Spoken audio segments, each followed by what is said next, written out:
Teaming up with FTX, it is all about cryptocurrencies. In this tournament, we have added $100,000 worth of Bitcoins to the prize fund. And in the studio and at home, we hope you are learning a lot about Bitcoins and cryptocurrencies. And we are so happy right now to be joined by Raoul Pal. He's the CEO and co-founder of Real Vision. Hi, Raoul. Great to be here. So happy to have you here. And well, first of all, can you tell us a little bit about your profession and your journey with crypto? Yeah, my profession is I was kind of 30 years at the epicenter of the financial system. So I was working for investment banks in London. I ended up at Goldman Sachs, where I started and managed the hedge fund sales business and equities and equity derivatives. I then also started and managed a large global macro hedge fund for one of the largest hedge fund firms in the world. And then kind of semi-retired to Spain and started writing macroeconomic research and strategy for the world's biggest hedge funds, family offices, and that kind of thing. And it was while I was in Spain that I started to see how bad the financial system was becoming. So I was there for 2008. I was one of the people who kind of predicted what was going on. A lot of the kind of famous people from The Big Short were clients of mine. We kind of all knew what was going on. But what was bad was people didn't really understand the magnitude of the debt problems and all of this stuff. And then we got, if you remember, the European crisis a few years later, and we almost lost the euro, the European banking system. And I started to search for a solution. I thought we need to find an answer because this debt story just doesn't stop. And the financial system is broken and people don't trust it and they don't trust the media. They don't trust anybody anymore. Occupy Wall Street movements had started, the Indignados in Spain, all of these things were going on. And in that search of a solution, I was looking at trying to set up the world's safest bank at the time. And then a client of mine tapped me on the shoulder and said, listen, you need to look at Bitcoin. This was 2012. I started looking at it. And I realized that the blockchain technology and Bitcoin itself potentially offered a future way out where things were recorded in terms of trusted ownership of things. There was an asset that had a fixed supply, and it solved many of the problems. And then as it developed, things like Ethereum came along, where smart contracts came. And suddenly you could see the whole future of the financial system lay potentially over in this new sector.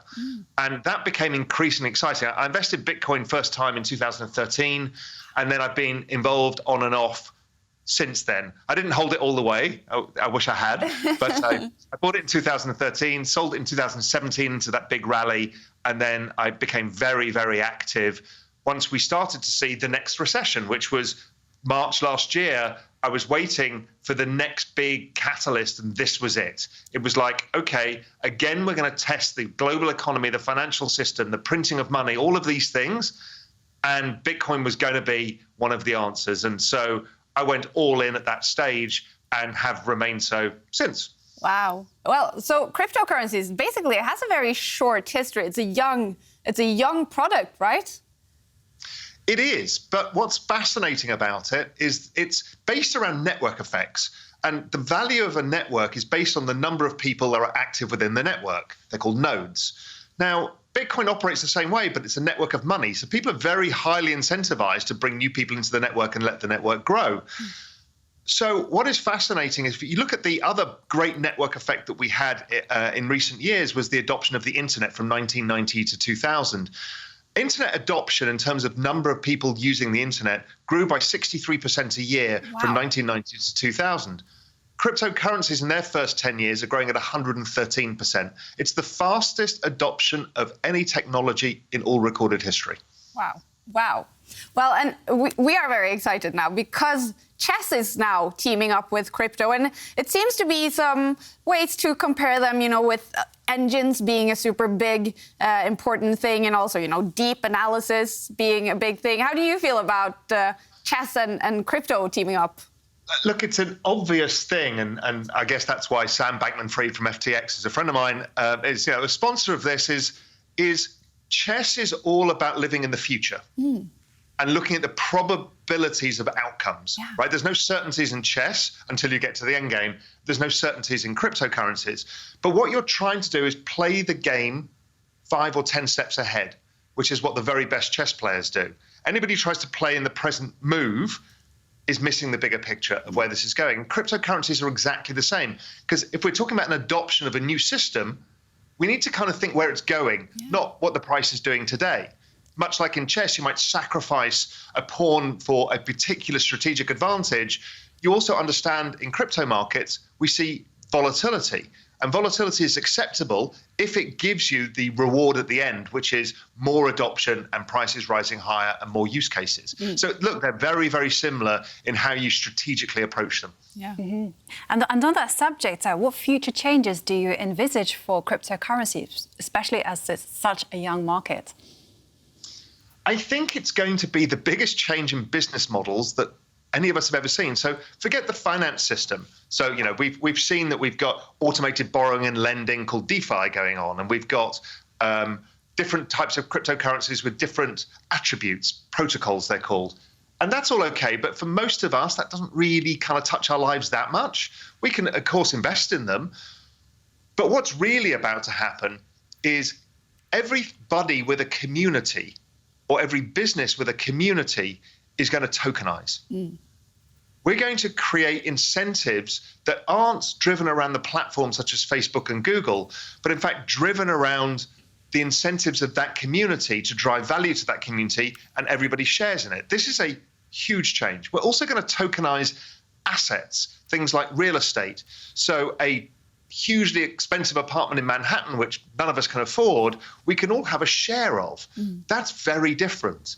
So we're also going to tokenize most of the current financial markets as well, because it gives us this trusted ownership. And the other thing moving towards is we're all going to start living in a more digital future. I mean, there's no real reason why chess tournaments are physical. In the end, you can play them in an amazing metaverse environment. That's the digital world's environment.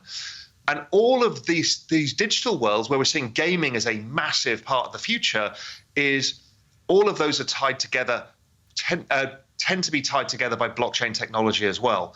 So it's a big, massive change for all of us, and probably one of the biggest changes we've ever faced. It's kind of an extension of the internet, but this is the internet of value, the exchange, the ownership, the trust of value. And that's a big, big difference. And Raoul, a lot of our viewers, they're new to chess, but they're also new to crypto. Do you have any words of wisdom on just the first few steps they should take if they are interested into getting into that world? I'm going to listen now. Yeah, the idea is realize that this is not a short-term trading thing. So don't be tempted to try and make a quick buck.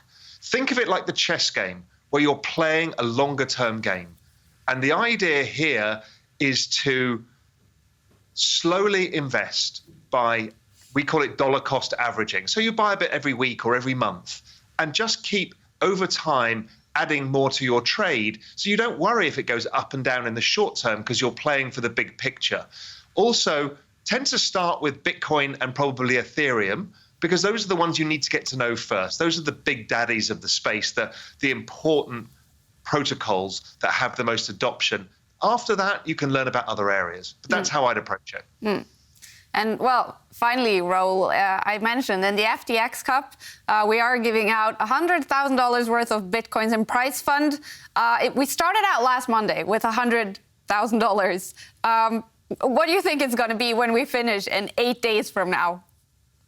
8 days from now, I think it's probably about 10% higher. Okay. So I think your $100,000 might be worth $110,000. Well, why do you say that? Because we see all these red numbers for Bitcoins nowadays. Yes, and I think the selling crescendo peaked over this weekend. So Bitcoin didn't make a new low. It tried. Ethereum made a new low and rejected it. So I think the probability is that we'll see people adding into this sell-off and buying more Bitcoin and Ethereum. So I think Bitcoin should go higher over the course of this week. Fantastic. All right. I think our player is going to be super excited to hear that. Raoul, thank you so much for joining us and giving us all your insight. That was fantastic. Thank you. Not at all. And good luck with the tournament. I hope it goes well. Thank you so much.